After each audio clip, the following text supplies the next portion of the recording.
rolling out a red carpet welcome for Amit Shah, the ruling AIADMK in Tamil Nadu announced that its alliance with the BJP will continue for the assembly elections due in May, despite a perceived strain in their ties recently.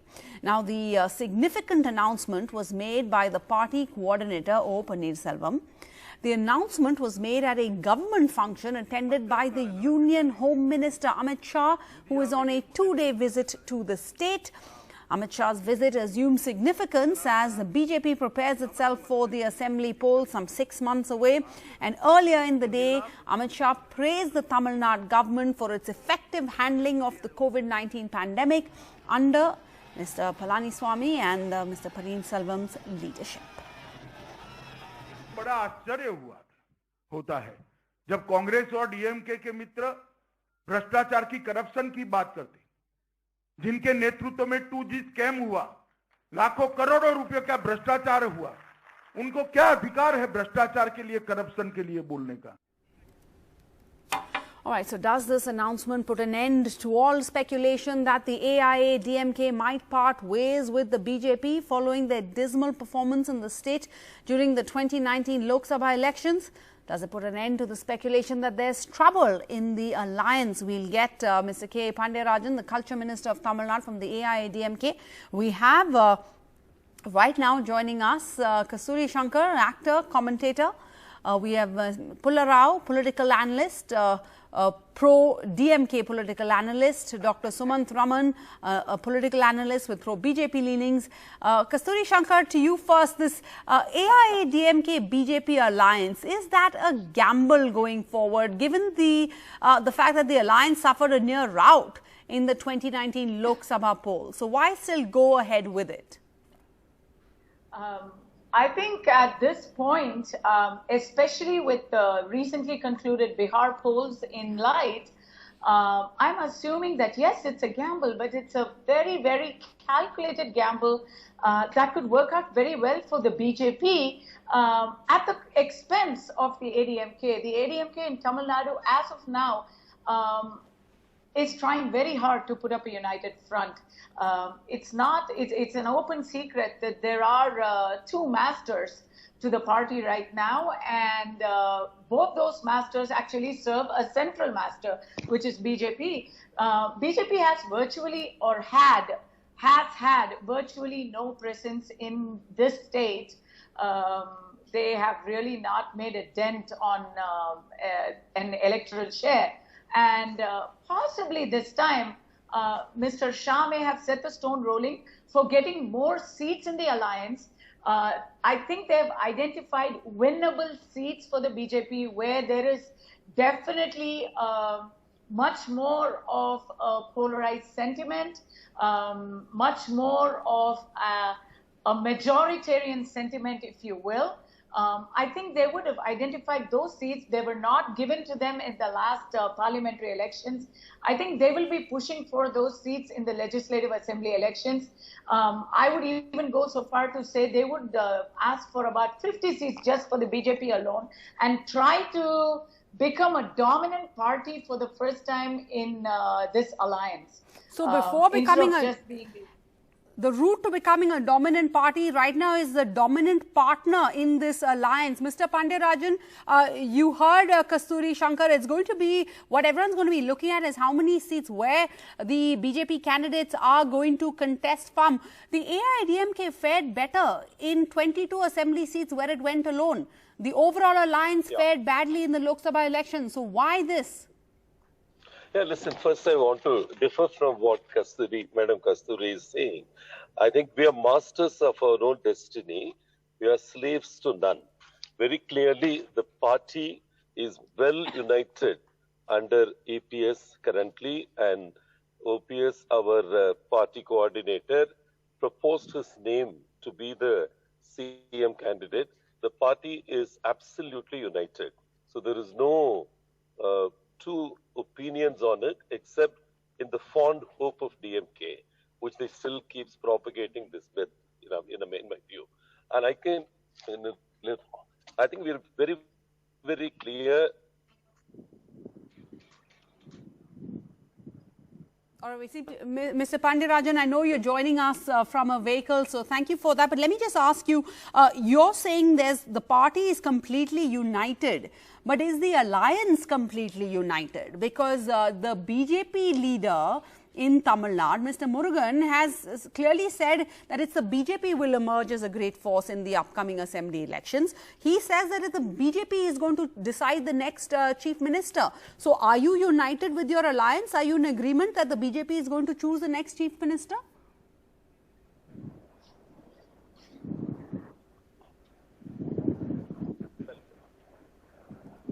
Can we try Mr. Pandirajan? Let's try and get him on the phone if we can. Mr. Pandirajan? All right, let's go across to Mr. Pullarao. Can we try and get Mr. Pandirajan on the phone, because we do want to hear his views and hear his responses to this answer. Mr. Pullarao, one thing's clear, Mr. Amit Shah hitting out at the DMK. The formula for this election is going to be hitting out on corruption and hitting out on dynastic politics. So the BJP is saying if it ain't a formula that's worked for them nationally, will work for them in Tamil Nadu. You see, basically, Stalin has been working there for 50 years. He is not a dynast who came by a parachute and landed in his father's chair. He has worked, he has suffered. He was jailed during the emergency. And for the last 10 years, he has been out of office. There is no anti-incumbency against him. And he has always presented a moderate face in DMK politics in Tamil Nadu. He is not someone who has been associated with violence and all these things. He has been a moderate person. And he has been stayed clear of controversies in his father's time. And therefore, the issue, just like now in Tamil Nadu, who is the chief minister's candidate? It is not Mr. Amit Shah or Mr. Narendra Modi. It is Stalin versus Palaniswamiji. Therefore, I think that for some time, for the last 10 years, in fact, there has been this going on, Stalin. So there may be an opportunity for him. People may say, let's give him a chance. He has waited for so many years in politics, so many years. Therefore, I think that Stalin has the upper hand. The alliance, whatever the strengths of the alliance or the weaknesses may be, let's look at Stalin by himself. As I've said, he is not the typical dynast. He is the man who built up the party, has been there 45, 50 years. And therefore, people of Tamil Nadu have a different perception of him. If they want change, he represents change. Therefore, I think... If they want change. Dr. Sumant Raman, the people of Tamil Nadu will want change, or is it a case where with the two icons, Jayalalitha, Karunanidhi, no more, the BJP seeing an opportunity to finally make a mark in this elusive Dravidian heartland where it's not been able to make its presence felt? First, Sarah, this is the first time ever that I've been introduced as a pro-BJP person. So this is really news to me, and I think I would like to set the record straight that I'm not pro or anti anybody. I take it on an issue basis. You're better. They made me join the party today, so you're a little better. Yeah. She was supposed to join this morning, actually. Kasturi Shankar was supposed to join today. So it's all part of the general stuff that goes on here. Okay. Apologies then. Let me reintroduce you. Dr. Sumant Raman is a political analyst. Wearing that hat, Mr. Raman, could you respond to the question? Let me make 2-3 quick points. One, first of all, this is a little unexpected to have the announcement come at a government function and in such a public manner by both EPS and OPS in the presence of Mr. Amit Shah, because everybody was expecting that eventually this announcement may come, but it would probably come a month or two before the elections. Yes, now, not 6 months before. Gives us, it sets us thinking maybe the elections are not 5.5 months away. Maybe they are a little going to be advanced. One doesn't know. Second, the very important point is, I think that the AIADMK realized that in the last 4-5 months, particularly after Mr. Murugan has taken charge, the BJP has been on a very high-profile, aggressive campaign in attempting to woo the electorate. Correct. Now, clearly, that does not mean that the BJP has gone from 2.5-3% to 20%. No. But I believe that the BJP may be pushing the 5 or 6% mark in terms of vote share now. Now, what that effectively means is a large chunk of it is the AIADMK vote, mind you. So the AIADMK is pushed to the position where it has to trade off the loss of minority votes, which, unfortunately for them over the last few years, when Jayalalitha was alive, she got a considerable chunk of minority votes, particularly Muslim women votes. But after her time, the minority votes have been predominantly going to the DMK anyway. So should the AIADMK make another pitch for the minority vote, or should it ride piggyback or try to ride along with the BJP, knowing that that vote is gone, but looking at this Hindu revival that the BJP is attempting? Now, whether that will work, it won't work, we don't know as yet. But the point really is that I think both parties don't have much of a choice. I mean, they have to sink or swim together. In this case, they've decided to give it a shot to try to swim together. And Mr. Palaniswamy's government over the last 1 year has done reasonably well. I think the facts speak for themselves. In virtually every index that is being put out by the central government and even by independent agencies, Tamil Nadu is ranked in the top 2 or 3. Correct. So I think that has created a good image, and he is now emerged as a leader in his own right. So I don't see the 2020. I definitely agree with Mr. Pullarao when he said that the DMK and Mr. Stalin probably have the edge. I agree they have the edge. But because of incumbency. It's not, because of 2 terms of incumbency. Mind you, AIADMK has been in power for 10 years now. So, they're trying for a hat-trick of victories. So there will be anti-incumbency, and there will of course be anti-incumbency against the Modi government as well. So both of that would combine. But I think that the efforts that the 2 parties are putting together now, and Mr. Palaniswamy's image of reaching out to specific sections, the 7.5% reservation for government school students in MBBS courses and BDS courses has gone down pretty well. So they are making a very, very determined effort.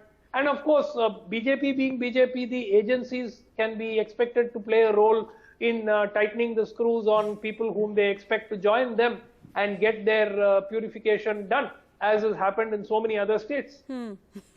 All right, so we have Mr. Pandeyarajan back. So Mr. Pandeyarajan, then all eyes will be on the seat sharing and the BJP's pound of flesh, just like it did in Bihar, as we saw recently. You see, one of the points I'd like to make, in addition to what Sumant Raman is saying, last time when we signed the alliance for the parliament elections, it was just 3 weeks before the elections that the agreement got finalized. So one of the things that couldn't happen was alignment at the booth level, which was not easy. So this time, we have 6 months' time before working together as 2 parties can happen. So I think that's one of the reasons why this has been announced. It's not that it's been a surprise for any here, because both the parties have been collaborating. There are some pinpricks which have happened recently where we needed to have law performance duties when their Veil Yatra happened. But they've done it. They've done it in 7 locations. The 8th location is going to happen. So I don't think there's been any bad blood per se. There have been differences. ADMK as a party is an umbrella party where we are a secular party. We have key people from Muslim community, Christian community, who are holding very key positions of responsibility. We believe we are a party which caters to everybody without any sense of caste and religion. There's probably the only party which can make a strong claim to that effect. So, there are kind of strengths that we have. There are strengths which our alliance partners bring in. The attempt is to put them together and kind of have a good win. I also don't agree with this sensing that DMK is slightly ahead kind of a thing. The kind of work we've done in the last 1 year, the kind of impact that we've created in the minds of people are phenomenal, in my view. The government's work will speak for itself. All right. Last word, a closing argument, Kasturi, to you. As Sumant Raman says, they have no choice. This is the only option for them. So could this be a win-win then for the AIADMK and the BJP? It's definitely a better situation for the BJP if they are able to call the shots. The ADMK and the DMK have a presence that cannot be matched by either the Congress or the BJP, and I take both those names in the same vein because they are the national parties. Tamil Nadu is a state where regional parties decide about power, and the national parties will have to remain piggyback riders. How much they are able to persuade their dominant partners into giving them a favorable deal is something that we'll have to wait and watch. And it will be a space that will be closely watched over the next few months. Thank you all. Thank you all for joining us tonight and for your time.